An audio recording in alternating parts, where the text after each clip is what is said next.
In today's video, I'm going to teach you how to download and install Zotero on your Windows PC. Zotero is a fantastic tool for managing your research and keeping track of all the sources you gather throughout your academic endeavors.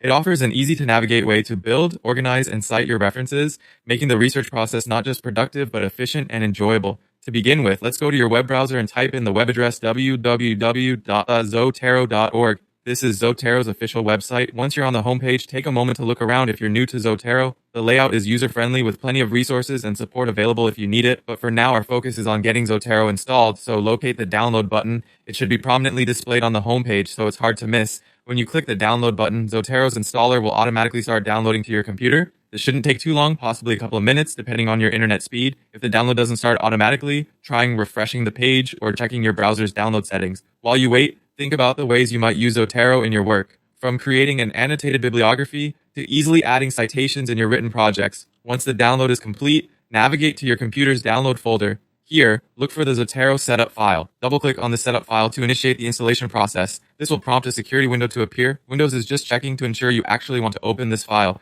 Confirm that you do want to proceed by clicking Yes or Run. The Zotero installation wizard will now guide you through the process. Follow the prompts and make sure you read any license agreements that come up. Typically, you'll be able to proceed mostly by clicking Next through the installer, sticking with the default settings unless you have specific preferences.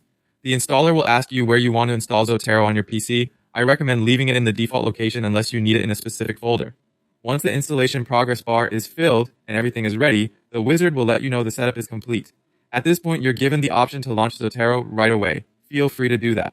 Upon opening Zotero for the first time, try familiarizing yourself with its interface. Taking a tour through its basic features will help you become comfortable with its capabilities. And there you have it. You've successfully downloaded and installed Zotero on your Windows PC. From here, you can further explore how Zotero can aid you in organizing your research, managing references, and enhancing your academic writing. If you need further guidance on using Zotero, their site has many tutorials and a supportive community. Thanks for watching and happy researching.